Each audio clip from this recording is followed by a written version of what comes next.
আমরা medical college, dental college, বিশ্ববিদ্যালয়, school college সবার পক্ষ থেকে কয়েকটা দাবি জানাতে চাই।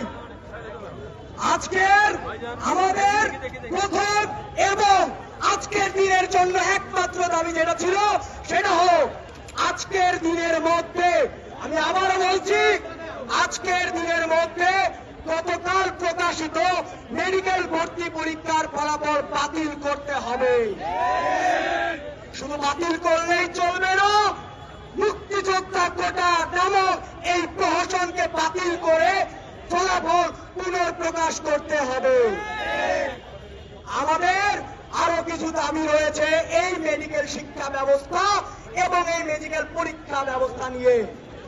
এই যে কোটার সিস্টেম আপনারা দেখেছেন, এই যে কোটার বিরুদ্ধে আন্দোলন আপনারা দেখেছেন, এই কোটা জুলাইয়ের পরেও কিভাবে বহাল থাকে। আমরা মেডিকেল ও ডেন্টাল কলেজের সকল শিক্ষার্থীবৃন্দ, চিকিৎসকবৃন্দ মেডিকেল এবং ডেন্টাল ভর্তি পরীক্ষায় কোন রকমের মুক্তিযোদ্ধা কোটা চাই না।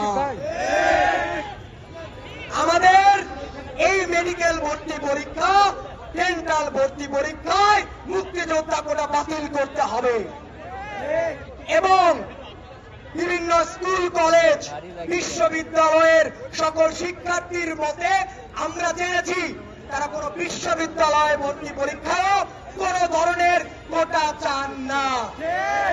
যে মুক্তিযোদ্ধা কোটার বিরুদ্ধে হলো আন্দোলন, যে আবু সাইদকে নিয়ে মেডিকেল ভর্তি পরীক্ষা এলো প্রশ্ন, সেই আবু সাইদ যে জন্য আন্দোলন করেছে তার সেই বিরুদ্ধে করা আন্দোলনটা কেন আবার এই মেডিকেলে চলতে থাকবে?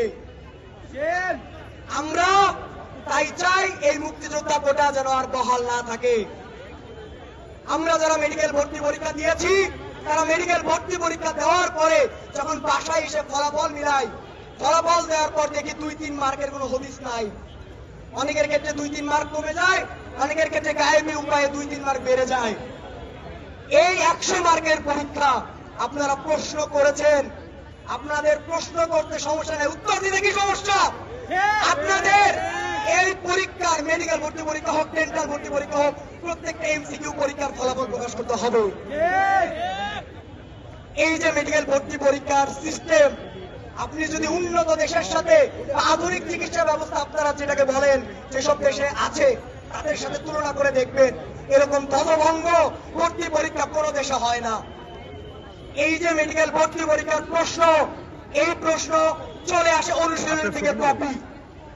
আপনি যদি রসায়ন না পারেন, আপনি যদি পদার্থবিজ্ঞান না